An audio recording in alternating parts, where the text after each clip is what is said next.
बिहार विधानसभा चुनाव के पहले चरण की 121 सीटों पर उतरे 1314 उम्मीदवारों की किस्मत गुरुवार को ईवीएम में कैद हो गई। बिहार में अब विधानसभा चुनाव के पहले चरण में अब तक का सबसे ज्यादा मतदान दर्ज किया गया। चुनाव आयोग द्वारा जारी किए गए आंकड़ों के अनुसार पहले फेज की 18 जिलों की 121 सीटों पर 64.69% मतदान रहा, जबकि 2020 के विधानसभा चुनाव में इन सीटों पर 56% के करीब मतदान रहा।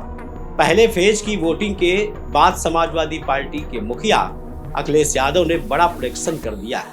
आखिरकार अखिलेश यादव ने इतना बड़ा दावा क्यों किया, इन दावों में क्या दम है और अब आने वाले समय में बिहार की राजनीति में अखिलेश का दखल किस कदर बढ़ने वाला है।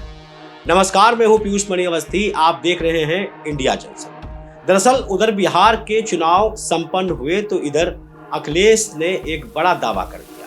अखिलेश ने एक्स पोस्ट करते हुए कहा, चुनाव आधी सीटों पर हुआ लेकिन फैसला पूरा आ गया। चुनाव आधी सीट पे हुआ है लेकिन फैसला पूरा आ गया है। बताओ, बिहार में महागठबंधन की हवा चल रही है कि नहीं चल रही है?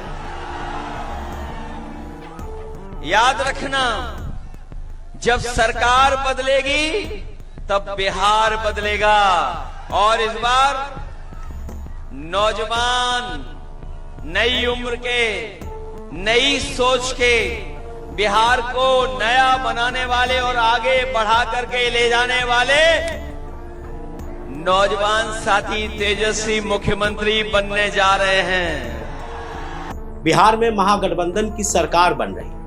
ये इंडिया की एकजुटता और सकारात्मक राजनीति का नया दौर है। अखिलेश का बयान वायरल हो ही रहा था, ऐसे में तेजस्वी के एक बयान ने आग में घी डालने का काम कर दिया।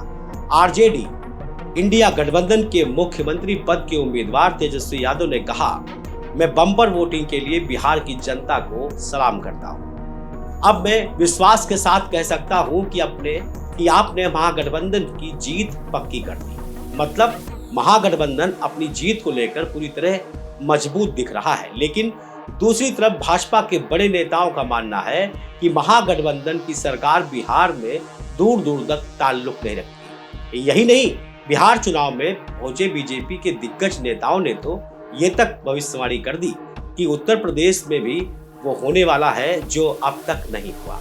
मतलब तीसरी बार भी भाजपा की सरकार उत्तर प्रदेश में बनेगी। फिलहाल इन दावों और वादों के बीच राजनीतिक माहौल अब क्या होने वाला है, ये तो फिलहाल समय की गर्त में, लेकिन चुनाव बड़े दिलचस्प हो रहे हैं। नमस्कार, मैं फिर जल्द हाजिर हो जाऊंगा आपके सामने बिहार यूपी की राजनीतिक बड़ी खबर के साथ। तब तक देखते रहे इंडिया जंक्शन। हमें दीजिए इजाजत। इंडिया जंक्शन, खबरों का जंक्शन।